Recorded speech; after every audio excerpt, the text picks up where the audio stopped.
guddiga gurmadka abaaraha ee gobolka Togdheer ayaa baaq culus ka diray xaalad adag oo ay ku soo arkeen deegaano ay xogagaal u noqosho dhinaca saameynta abaaraha ugu tageen oo ay ku soo guureen dadkii ka soo hayaamay gobolada Sanaag, Saraar, Sool, Saaxil iyo Togdheer ee ku soo guuray duleedka deegaanada gobolka Buuhoodle. Kulankan ay ku yeesheen guddiga xarunta maamulka gobolka ayay si wadajir ugu faahfaahiyeen xaaladda adag ee ay soo arkeen dad iyo xoolaba, iyagoo baaqna u diray cid kasta oo ka damqanaysa xaaladaasi.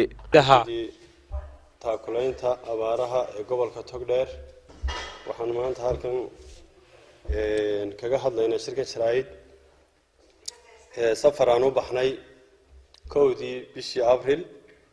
oo aan ugu baxnay soo guurto badan oo gobolka barigiisa iyo qayb ka mid ah meesha la yiraahdo Qorolugud aageeda degan waxaan soo maray 8 meelood Baarleef, Heeriyo, Balleus, Dogoble, Hagoogana Galbeed, Nalaya Diirdiir, Xodayle iyo Taalabuuro iyadana qayb ay ka degan yihiin soo guurtadu. Hadafkaygu wuxuu ahaa soo guurtada inaan xaalkeeda ogaano oo muddo badan qaylo badan ka imanaysay oo aad iyo aad ay noogu soo noqonaysay arrimaheedu. Dadkaas waa dad dhibaataysan, dhib badan ka muuqato aad argagaxayso ka sii duwan abaaraha ka jira gobolada siba gobolka Togdheer abaaraha ka jira oo ka sii duwan yihiin way ka sii xaq jiraan dad cid u tagtay maaha waa dad baahidoodu ay aad iyo aad u laxad weyn tahay culays haraad baa saaran culays abaareed baa saaran saasay tahay haddana guddidiisu waxay xil iyo xilba iska saartay inay dadka u damqadaan oo dareenkooda la soo qaybsadaan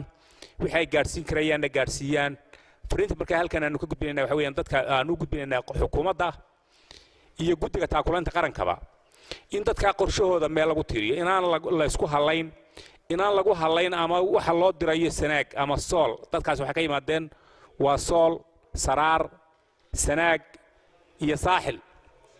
marka dadka inaan lagu halayn ama la oran waxoodii waxa loo diray oo la raaciyay meelaha ama waxa la raaciyay Buuhoodle ama waxa la raaciyay waayo ma gaadhan annagu haddaan nahay guddiga taakulaynta gobolka Togdheer waxa uu gaarsiinay biyo iyo dawo dhowr jeer horena waan u gurmanay waxaan anagu oran lahaa dadka cid allaale iyo cid lagu halayaa ma jirto xukuumadda guddiga heer qaran ee taakulaynta abaaraha iyo golayaasha waa dadkii reer Somaliland ee halka ku tabaalaysnaa waxa la dadka si degdeg ah loogu gurmado annagoo anigoo taydiba la leeyahay weelina ku joogsatay annagoo taayadii hore la liidana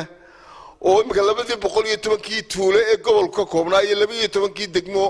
la liidana oo maanta meeshii ugu xumeed ay marayso meeshii ugu liidatay ay marayso meeshii ugu jilicsanaa dadka marayaan meeshii ugu adkeyd ay marayaan ayaa tanano nagu soo kordhay marka halkan waxaan baaq ka soo jeedinayaa anigu ku hadlay afkii guddida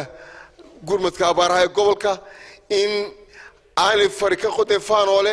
maanta aanu u jilicsanahay annaka iyo kuwa kale soo kordhayba aan u jilicsanahay biyo badlaynta baanu jilicsanahay Mustafa Cismaan magaalo telefishinka qaranka Somaliland magaalada Burco.